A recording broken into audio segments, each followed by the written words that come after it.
السلام عليكم ورحمة الله وبركاته. حبايب قلبي، ازيكم؟ عاملين ايه؟ صلوا على النبي يا جماعة، صلوا على النبي. اللهم صل وسلم وبارك على سيدنا محمد.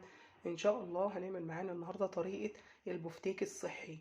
بفتيك صحي 100% للي بيعمل رجيم دايت او اللي بياكل اكل صحي. ان شاء الله هو عبارة عن نص كيلو بفتيك رقيق جدا يا جماعة. شوفوا البفتيك جايبينه من عند الجزار، تقولوا له قطعوه لي رقيق جدا، شرايح رقيقة اهو. بفتيك معانا طماطم، معانا جزر، ومعانا بصل، ومعانا فلفل، ومعايا البهارات السبعة عبارة عن قرنفل، فلفل أسمر، شطة، توم باودر، بصل باودر، ومعايا الكاري وشوية ملح، ومعايا المايونيز. حط معلقة مايونيز ومعلقة من الكاتشب. تعالوا بقى يا جماعة هنجيب الخلاط ونضرب كل الكلام دوت، نحطه في الخلاط ونخلطه على بعض الخليط ده ونرجع لكم. حطيت يا جماعة المكونات كلها في الخلاط. حط معلقة مايونيز، معلقة صغيرة من الكاتشب، معلقة صغيرة عشان السعرات الحرارية ما تبقاش عالية فيها، ونخلطهم كلهم في الخلاط ونرجع لكم تاني. كده بقى الخليط يا جماعة بقى جاهز اهو. هصبه على واقلب واسيبه في التلاجة لمدة 3 ساعات. اللي عاوز بقى يعمل جنبه مكرونة محمرة، مكرونة بالطماطم، اللي عاوز يعمل جنبه رز بسمتي وكده، انا هعمل جنبه رز بسمتي. انتظروني بقى اكمل لكم طريقة عمل الأرز البسمتي. هحمره تحمير صحي، مش زيت ولا في أي حاجة خالص، هيتحمر بدون زيت وهيبقى محرمش وجميل. اوعوا تنسوا اللايكات يا جماعة، وصلوا على النبي. اللايكات يا جماعة، الله يكرمكم، اللايكات. ودلوقتي بقى يا حبايب قلبي رجعنا لكم، هنعمل الفاصوليا مع الرز، وهعمل جنبه البفتيك. فأنا طبعا بحط الأول معلقة صغيرة سمنة ومعلقة من الزيت، معلقة من الزيت بس عشان الرجيم والاكل ما يبقاش دسم وكده. بعدين هحط معاها الفاصوليا واقلب،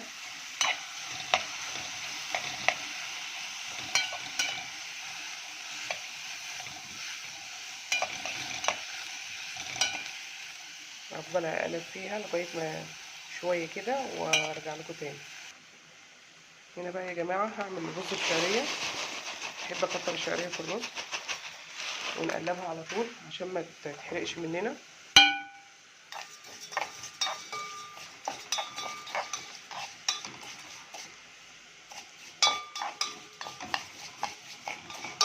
نرجع لكم ما تتحمر. انا في نص الفاصوليا وهي بتتعمل بحط البهارات بتاعتي عشان يبقى تاخد تدي طعم وريحه فيه، واقلب. محطش الملح دلوقتي هحط الرز مع الشعريه واقلب، افضل اقلب فيه عشان الرز يبقى مفلفل وجميل.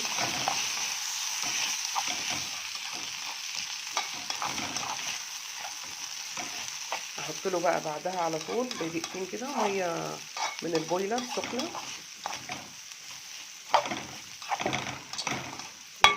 ما نطمن على الفاصوليا. ايوه كده ضغط كده. احط لها بقى الطماطم بتاعتها. هنا حطيت لها الميه بتاعتها يا جماعه، الصلصه بتاعتها طماطم. نجيب بقى معلقه لبن اهو. شوفوا يا جماعه مفلفل ازاي وجميل. صلوا على النبي يا جماعه كده، صلوا على النبي. اللهم صل وسلم وبارك على سيدنا محمد. صلوا على النبي يا جماعه. اوعوا تنسوا اللايكات يا جماعه، اللايك يا جماعه والتعليقات يا جماعه، الاشتراكات. اللي ما اشتركش يشترك في القناه. نروح ونيجي لكم تاني. السلام عليكم ورحمه الله وبركاته. رجعنا لكم بقى يا جماعه تاني تشوفوا الرز اتعمل اهوت والفاصوليا. عاوزه اوريكم بقى الرز اتعمل يا جماعه اهوت. شوفوا مفلفل وجميل ازاي اهو، اهو جميل. تعالوا بقى اوريكم اعمل طريقه البفتيك دلوقتي بدون اي، ما حطيتش الا نص معلقه زيت صغيره في الطاسه الجريل ديت. وهوريكم انا بعمله مقرمش وجميل صحي ولذيذ، اللي بيعمل ريجيم، اللي بياكل اكل صحي، وينفع برضه للناس العاديه. وما فيش فيه زيت خفيف خالص، عباره عن نص معلقه زيت اهو. هيسيبه يسخن وهوريكم. ده بقى الفيجيتار اللي انا عاملاه على القناه بتاعتي، في القناه بتاعتي طريقه الفيجيتار. ادخلوا على القناه وشوفوها. ده الفيجيتار بتاعي اللي انا هعمل بيه هعمل بيه البفتيك. هجيب بقى بفتكايه واحده كده، هجيب واحده كده اهي، واروح حطاها. ما احطش بيض خالص، انا مبحبش احط بيض اهي. طبعا الجريل لازم تبقى سخنه. ارجع احطها بقى في الطاسه الجريل. هامله الطاسه وارجع لكم. انا حطيت كده اهو، حطيته في الطاسه الجريل اهي. من وقت للتاني اقلب كده، مفيش نقطه زيت. شوفوا اتفرجوا يا جماعه على لونه من تحت. استنوا بس ما يستوي الاول واقلبه واوريكم، انتظروني. ودلوقتي قلبت الناحيه التانيه.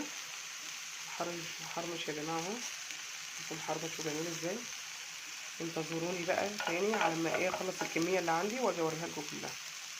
بنص معلقه زيت، كل ده بنص معلقه زيت، مش بياخد زيت كتير ولا حاجه هو، ومستوي من جوه وموطيه على النار وجميل. ودي اول رصه يا جماعه طلعت. ايه رايكم يا جماعه؟ ايه رايكم فيه؟ جميل اهو بدون زيت. تعالى نشوف بقيته اهو. ايه رايكم يا جماعه؟ عاوزه اللايكات. صلوا على النبي يا جماعه، صلوا على النبي كده، صلوا على النبي.